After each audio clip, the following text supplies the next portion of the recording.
everyone. When you're providing audit feedback or education for providers, have you been receiving any pushback or any comments from providers regarding qualification time statements? That's my question to you today. Hi, everyone. My name is Shannon DeConda with NAMUS. So here's the purpose for my question. When we think about the qualification statement that is required, well, best practices for our time-based E&M services, those qualification statements are really needed in order to qualify the amount of time that our provider spends with the patient. Now, is there a documentation guideline or requirement that says every note that is billed based on time requires a qualification statement? And the answer to that is no. But there is a rule and a requirement that every note must have medical appropriateness and be backed by medical necessity. Now, if you've heard me talk on time-based E&M services, you know that I use some really interesting examples here, such as a patient with strep throat that comes into the office and our provider documents, I spent 45 minutes with this patient. We're like, oh my goodness, 45 minutes with strep throat. Why, oh, why? But it's those types of examples that gear us to say, okay, if our provider does have a patient who we read the note and think, you know, this seems like a crazy amount of time that was spent with a patient that really didn't need, typical patient, that amount of time. We do need to validate why that patient during that encounter did require that amount of time. Unfortunately, it's not that we don't trust our physicians or believe in our physicians.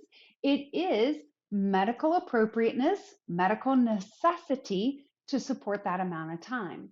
Simply giving their word of, I spent this amount of time, unfortunately, may not be enough in a carrier audit.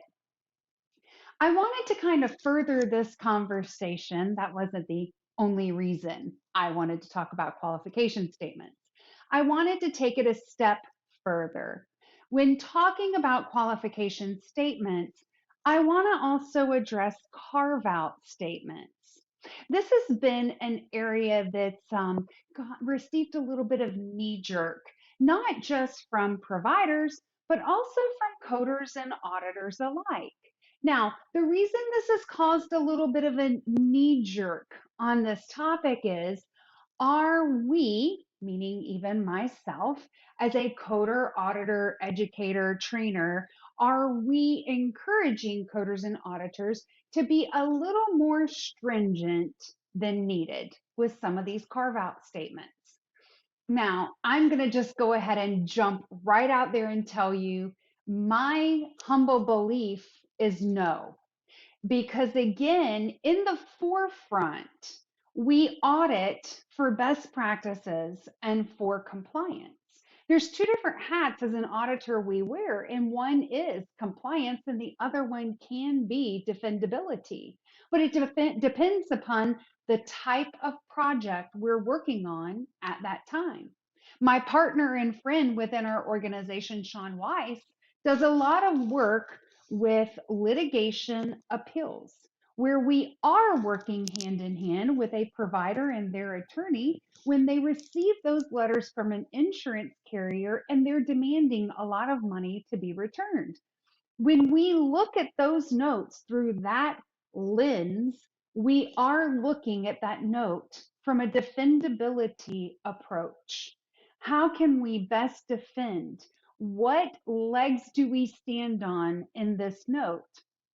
But when we are auditing, when we are looking at a note for best practices of compliance, we want to put on the legs of compliance to say the best practices, the best approach for documentation is to have a carve out statement that says when this patient was seen, this diagnostic was performed, this additional testing or this procedure was performed, and that time has already been carved out of my total time.